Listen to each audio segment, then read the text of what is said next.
নমস্কার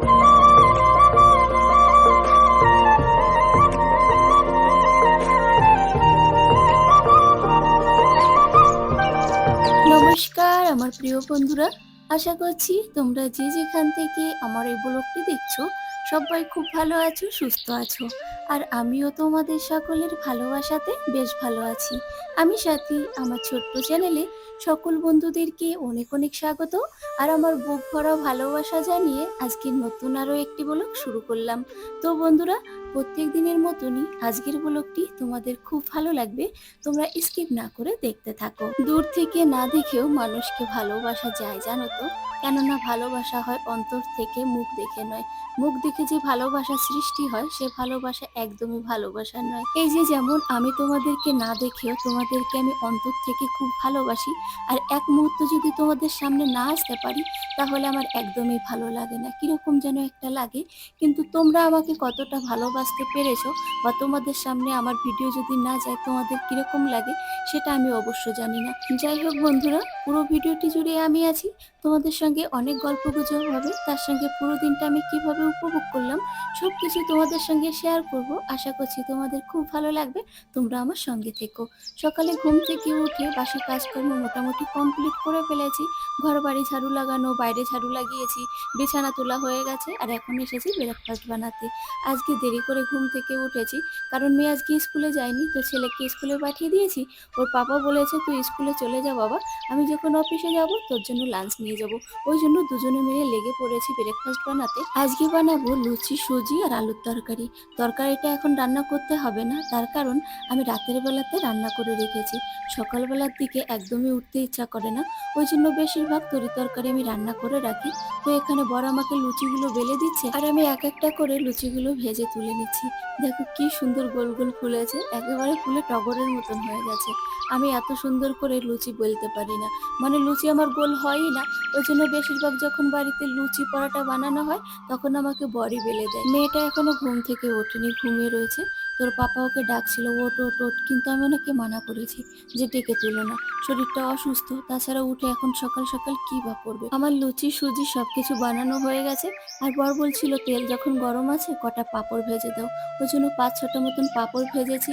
আর আলুর যে তরকারি রান্না করেছিলাম সেটাও গরম করা হয়ে গেছে। এখন বর আর ছেলের জন্য টিফিন প্যাক করে দিচ্ছি। বরকে আজ আলাদা করে ব্রেকফাস্ট দিতে হলো না।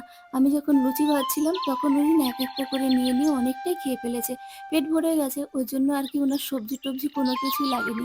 গরম গরম লুচি খেতে হলে না সবজি এমনিতেই লাগে না, আমি ওরকম শুধু শুধু খেয়ে নিই, বেশ ভালোই লাগে। তো এখানে ছেলেকে আমি শুধু সুজি আর লুচি দিয়ে দিলাম। বর বলছে সবজি দিতে হবে না, মিষ্টি মিষ্টি সুজি আর লুচি ওই মজা করে খাবে। আমার বর এত মজার মজার কথা বলে, সত্যি কোথা থেকে যে এই কথাগুলো পায় আমি নিজেই জানি না। তাছাড়া তোমরা যদি না শোনো না একদমই বিশ্বাস করতে পারবে না। আমার যখন মন খারাপ থাকে, কোনো কিছু করতে ভালো লাগে না, দেখা যে কথা বলছি না, গম্ভীর হয়ে বসে আছি, তখন এরকম এরকম কথা বলবে, অটোমেটিকলি মন ভালো হয়ে যাবে। তাছাড়া আমার বর কখনোই আমার মুখ কালো দেখতে পারে না। উনি বলে যত যা হয়ে যাক না কেন সবসময় হাসি খুশি থাকবে, মনের মধ্যে কোনো কিছু বাজে চিন্তা ভাবনাকে পাত্তা দেবেই না। তো বড় অফিসে বেরিয়ে গেছে। এখন আমার বাড়ির যত বাসি কাজকর্ম আছে, বেশি নেই অবশ্য, সকালের দিকে তো মোটামুটি অনেক কিছু করে ফেলেছি। ঘর বাড়ি ধোয়া মোছা করতে বাকি আছে। জামা কাপড় আজকে ধোবো না, কারণ যেই জামা কাপড়গুলো কালকে ধুয়েছিলাম তাই শুকায়নি। ওই জন্য ভাবছি আগে ওগুলো শুকিয়ে নিক, তারপর বাদ বাকি যেগুলো আছে পরে অন্য কোনো সময় ধুয়ে নেব। তো আজকে শ্যাম্পু গুলে ঘরটাকে মুছে নিচ্ছি। ডেটল দিয়ে ঘর মুছলে তো জীবাণুমুক্ত হয়ে যায়। ডেটল আছে কিন্তু ডেটল আমি সেরকম ইউজ করি না, মাঝে মধ্যে শ্যাম্পু দিয়ে ঘর মুছি, তাতে ঘরের মধ্যে খুব সুন্দর সুগন্ধ হয় আর সুন্দর পরিষ্কার পরিচ্ছন্নও হয়ে যায়। বেসিনে কিছু থালা বাসন আছে, ওগুলো এখন মেজে ধুয়ে নিচ্ছি। রাতের বেলা খাওয়া দাওয়ার পর বাসনগুলো ধুয়ে রেখেছিলাম, ওই জন্য আজকে বেশি বাসন নেই। সকালবেলাতে লুচি সুজি করেছিলাম তো ওই জন্য এই বাসনগুলো জমেছে। আর ওদিক থেকে মেয়েকে ডেকে বললাম বাবা উঠে ব্রাশ করে চান সেরে নি, তারপর তোকে খেতে দেবো। এমনিতে তো ঘুম কাতুরে, ঘুম থেকে উঠতে চায় না, সকাল থেকে পড়ে পড়ে ঘুমোচ্ছে। তো ওকে আমি এখন টেনে নিয়ে এলাম যে বাবা আয় চুলে একটুখানি তেল দিয়ে দিই। ওকে যদি আমি চান করিয়ে দিই, চুলে তেল দিয়ে দিই তাহলে লাগাবে, না হলে ওরকম পাগলের মতন থাকে জানো। বেশ অনেকটা বড় হয়েছে কিন্তু নিজের আদর যত্ন নেওয়াটা এখনো বোঝেনি। আর আমার মা ফোন করে করে শোনে, মেয়েকে চান করিয়েছিস, খাইয়ে দিয়েছিস? আমার মা সব সময় বলে ওকে খাইয়ে দিবি, চান করিয়ে দিবি, ও কিন্তু অনেক ছোট।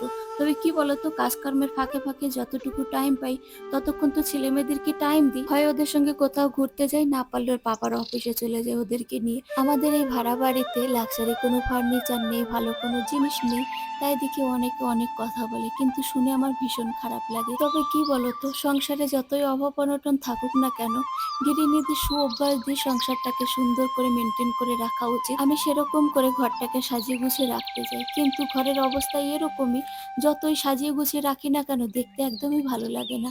যাই হোক, কি করব বলো, বিধাতার লিখন। উনি যদি আমাদের দিকে না তাকায় তাহলে আমি শত চেষ্টা করলেও সেই লুকটাকে চেঞ্জ করতে পারবো না।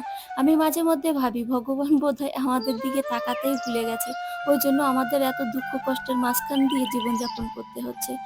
সকালবেলাতে ব্রেকফাস্ট করার সময় সুজি খাইনি, তাই এক বাটি সুজি ফ্রিজের মধ্যে রেখে দিচ্ছি। রাতের বেলা অফিস থেকে এলে তখন না ওনাকে খেতে দেবো। আর এখন আমি আমার ব্রেকফাস্ট নিয়ে বাইরে যাচ্ছি, বাইরে বসে খাবো। তোমরা তো দেখেই বুঝতে পারছো কত সুন্দর ওয়েদার, মেঘলা মেঘলা ভাব, আর কদিন ধরে বৃষ্টি হচ্ছে তো ওই জন্য ওয়েদার একটুখানি ঠান্ডা আছে। আমার পেছনে মাঠের দিকে একটুখানি তাকিয়ে দেখো কত সুন্দর লাগছে, গাছগুলো কিরকম সবুজ সবুজ, আর বৃষ্টি বর্ষার ওয়েদার তো ঘাস হয়েছে প্রচুর পরিমাণে সবুজ সবুজ, তার জন্য আরো বেশি সুন্দর লাগে। আমার তো ইচ্ছা করে সবসময় ওদিকে তাকিয়েই বসে থাকি। প্রিন্স ঘুমোচ্ছিল, ওকে আমি একটুখানি ডাক দিয়াতে দৌড়ে চলে এসেছে দুষ্টুমি করতে।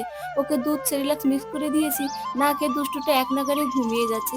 রাত ভরে ঘুমোয় না তো, ওর জন্য সকালবেলাতে যতক্ষণ ছেলে মেয়ে স্কুল থেকে না আসবে ওরকম করে ঘুমিয়ে থাকবে।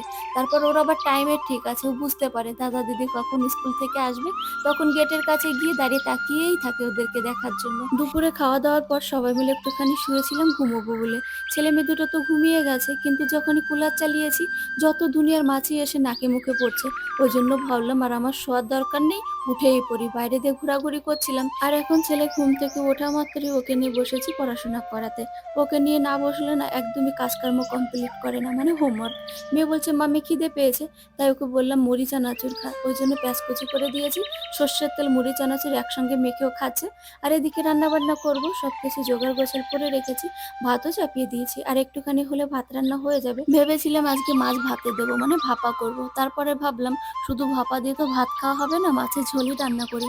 আলু সিদ্ধ করে রেখেছি, আমি বেশিরভাগ আলু দিয়ে মাছের ঝোল রান্না করতে গেলে আলু সিদ্ধ করে রান্না করি, তাতে রান্নাটা তাড়াতাড়ি হয়ে যায়, আর খেতেও দুর্দান্ত লাগে। আমি এতদিন আলু সিদ্ধ করে খুব বড় ভুল করেছি। আগে যখন বর মাছ আনতো আমি কৌটো ভর্তি করে রেখে দিতাম, রান্না করার সময় হলে পুরো কৌটো ধরে আমি জলে ভিজিয়ে রাখতাম, ওর জন্য টেস্টি লাগতো না।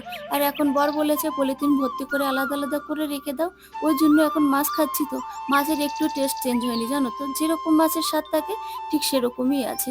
তো ওদিকে রান্না বান্না হচ্ছে, এখন আমি পেঁয়াজ আর কাঁচা লঙ্কা কুচি করে নিচ্ছি। ছোট ছোট যে চুনো মাছগুলো এনেছিলাম ওই মাছও কেটেছি, ওই পেঁয়াজ কাঁচা লঙ্কা আর মাছ দিয়ে ভাজা করব।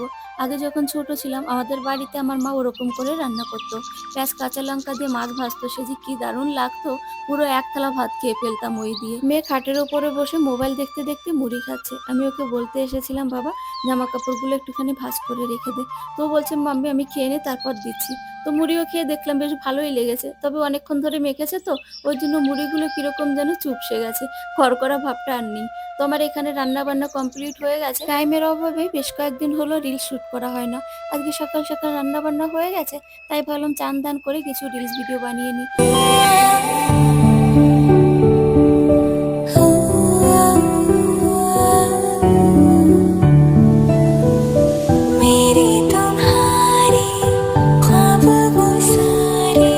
এখন বেশ অনেকটা রাত হয়ে গেছে, ছেলে ঘুমিয়ে পড়েছিল। সবার প্রথমে ওকে কটা খাইয়ে দিয়ে এখন আমরা খেতে বসে গেছি। মেয়েটা বাইরে বসে রয়েছে, তোকে ডাকলাম বাবা আয় তাড়াতাড়ি খেয়ে নে। তো বন্ধুরা, তোমরা যে তোমাদের মূল্যবান সময় নষ্ট করে আমার ব্লগটি দেখেছো, তাই আমার তরফ থেকে আন্তরিক প্রীতি, অনেক অনেক ভালোবাসা। এভাবে আমার পাশে থেকো। আর হ্যাঁ, তোমরা কে কোথা থেকে ব্লগটি দেখলে কমেন্টে জানাতে ভুলো না কিন্তু। আর তোমরা যদি এখনো পর্যন্ত আমার চ্যানেলটি সাবস্ক্রাইব করে না থাকো, ঝটপট করে চ্যানেলটি সাবস্ক্রাইব করে পাশে থাকা বেল আইকনটি প্রেস করে অল করে দাও তো, তাহলে আমি যখনই কোনো নিত্য নতুন ব্লগ আপলোড করব সঙ্গে সঙ্গে তোমাদের কাছে নোটিফিকেশন পৌঁছে যাবে, আর সবার প্রথমে তোমরা দেখতে পারবে। তো বন্ধুরা, আজকের ব্লগটি এই পর্যন্ত, দেখা হচ্ছে পরবর্তী নতুন আর একটি ব্লগে। সবাই ভালো থেকো, সুস্থ থেকো, বাই বাই।